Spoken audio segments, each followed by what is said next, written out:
இருமொழி கொள்கையே போதுமானது. தமிழ்நாட்டுக்கு மட்டுமல்ல, இந்தியா முழுவதும் அனைத்து மாநிலங்களிலும் இருமொழி கொள்கையை நடைமுறைப்படுத்துவதுதான் இந்திய ஒருமைப்பாட்டுக்கும் இந்திய மக்களின் ஒற்றுமைக்கும் ஏற்புடையதாக இருக்கும். ஆகவே மும்மொழி கொள்கை என்பதை அரசின் கொள்கையாக இந்தி பேசாத பிற மாநில மக்களின் மீது திணிப்பது கூடாது என்பதுதான் நம்முடைய தமிழ்நாட்டு அரசின், தமிழ்நாட்டு மக்களின் நிலைப்பாடாகும். ஆனால் பாஜகவை சார்ந்தவர்கள் ஏதோ இந்தியை படித்தால் உடனே வேலைவாய்ப்பு கிடைத்துவிடும், இந்தியை படித்தால் உலகம் முழுவதும் வேலைவாய்ப்பை பெற முடியும் என்பதை போன்ற ஒரு மாயத் தோற்றத்தை திட்டமிட்டு உருவாக்குகிறார்கள். இந்தியை தாய்மொழியாக கொண்ட மாநிலங்களிலேயே வேலைவாய்ப்பு கிடைக்கவில்லை. இந்தி பேசக்கூடியவர்கள் தமிழ்நாட்டுக்கு வேலை தேடி வருகிறார்கள் என்பதுதான் உண்மை. இப்படி இருக்க ஒரே தேசம் ஒரே மொழி என்கிற நிலையை எதிர்காலத்தில் உருவாக்கும் உள்நோக்கத்தோடு பாஜகவினர், பாஜக ஆட்சியாளர்கள் செய்வதை அம்பலப்படுத்துகிறோம், அதை எச்சரிக்கிறோம். சென்னையில் வருகிற 22ஆம் தேதி நடைபெறும் அனைத்து கட்சி கூட்டத்தில் மற்ற கட்சி தலைவரும் பங்கேற்பதற்கு முதல்வர் தலைமையான நபர்கள் அழைப்பு விட்டுருக்காங்க. அந்த அனைத்து கட்சி தொகுதி மறைகிறது விஷயம் தொடர்ந்து இந்த நீட்டு உள்ளிட்ட விஷயங்களை தமிழக தென் மாநிலங்களால் பாஜக அரசு செவிச்சாய்க்காத நிலையில் இது இந்த மாதிரி ஒரு முன்னேற்றம் மீண்டும் செவிச்சாய் பண்ணணும்னு நினைக்கிறேன்.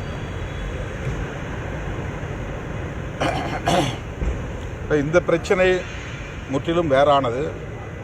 நீட் போன்ற பிரச்சனைகளில் பிற மாநிலங்கள் கையாளுகிற அணுகுமுறை என்பது வேறு. ஆனால் நாடாளுமன்ற தொகுதிகளுக்கான மறுவரையறை மேற்கொள்ள இருக்கிற காலச்சூழலில் இது குறித்து கலந்தாய்வு செய்வதற்காக தமிழ்நாடு முதலமைச்சர் அவர்கள் மேற்கொண்டிருக்கிற இந்த முயற்சி தென்னிந்திய மாநில தலைவர்களால், முதல்வர்களால் வரவேற்கப்படுகிறது. அவர்கள் அனைவரும் இந்த கூட்டத்தில் பங்கேற்க இருக்கிறார்கள் என்பது வரலாற்று முக்கியத்துவம் வாய்ந்தது. இது மிகவும் விரிவாக விவாதிக்கப்பட வேண்டிய ஒன்று. ஆகவே இந்திய ஒன்றிய அரசு இதை கட்டாயமாக கவனத்தில் எடுத்துக்கொள்ளும். அப்படி எடுத்துக்கொள்ளக்கூடிய அளவுக்கு ஒரு அழுத்தத்தை நாம் கொடுக்க இருக்கிறோம். நாளை மறுநாள் 14ஆம் தேதி தமிழ்நாடு அரசு பட்ஜெட் தாக்கல் செய்ய உள்ளது. இந்த பட்ஜெட் கூட்டத்தொடர் ஒரு முழுமையான பட்ஜெட் கூட்டத்தொடராக இந்த ஆட்சி காலத்தில் நடைபெற உள்ளது. இது மிக முக்கியத்துவம் வாய்ந்த ஒரு கூட்டத்தொடராகவும் அமைய இருக்கிறது. விடுதலை சிறுத்தைகள் கட்சியின் சார்பில் அரசமைப்பு சட்டம் 16(4)A பிரிவின்படி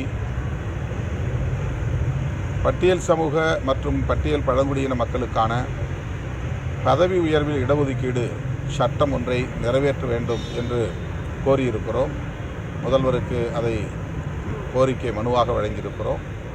இந்த கூட்டத்தொடரில் அதை சட்டமாக கொண்டு வருவார்கள் என்று பெரிதும் நம்புகிறோம். அதேபோல அண்ணல் அம்பேத்கர் தொழில் முன்னோடி திட்டம் மிக சிறப்பான திட்டம். அதற்கு கூடுதலாக நிதி ஒதுக்கீடு செய்ய வேண்டும்.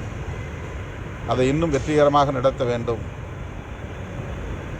கடனுதவி கேட்கக்கூடியவர்களுக்கு, தொழில் தொடங்க விரும்புகிற தொழில் முனைவோருக்கு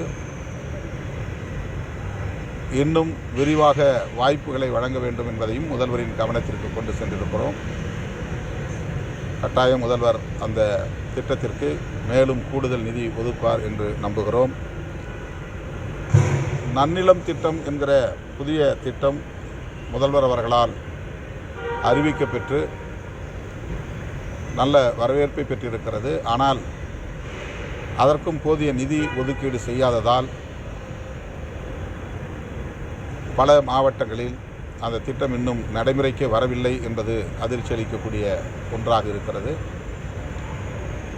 அந்த திட்டத்தின் கீழ் நிலம் பெற விரும்புகிறவர்கள் அது பற்றிய விழிப்புணர்வு இல்லாதவர்களாகவும் இருக்கிறார்கள். எனவே அந்த திட்டத்தையும் வெற்றிகரமாக முதல்வர் அவர்கள் நடத்த வேண்டும். அதற்கு போதிய நிதியை ஒதுக்கீடு செய்ய வேண்டும் என்று வலியுறுத்துகிறோம். மேலவளவு போராளிகள், சமூக நீதியை நிலைநாட்டுவதற்காக உயிரிழந்தவர்கள், அந்த கிராமத்தை தத்தெடுத்து அந்த கிராமத்திற்கான வளர்ச்சி திட்டங்களை தமிழக அரசு அறிவிக்க வேண்டும். அதேபோல் கள்ளக்குறிச்சியில் கள்ளச்சாராய சாவு, அதில் 60க்கும் மேற்பட்டோர் உயிரிழப்பு என்கிற நிலையில் அந்த கிராமங்களையும் அரசு தத்தெடுத்து அந்த கிராமங்களின் வளர்ச்சிக்கு அனைத்து நடவடிக்கைகளையும் மேற்கொள்ள வேண்டும் என்று கேட்டுக்கொள்கிறோம். மேலவளவு படுகொலையில் உயிரிழந்தோர் குடும்பத்திற்கு அவர்கள் வறுமையில் உழலும் நிலை இன்னும் நீடிக்கிறது. அந்த குடும்பத்தினருக்கு வன்கொடுமை தடுப்பு சட்டத்தின் கீழ் போதிய நிதி வழங்கப்பெறவில்லை. ஆகவே அவர்களுக்கு உரிய நிதியை வழங்க வேண்டும் என்றும், அந்த குடும்பத்தினருக்கு ஓய்வூதியம் வழங்க அரசு ஆவண செய்ய வேண்டும் என்றும், இதற்கான அறிவிப்பை இந்த பட்ஜெட் கூட்டத்தொடரில் முதல்வர் அறிவிக்க வேண்டும் என்றும் வேண்டுகோள் விடுக்கிறோம்.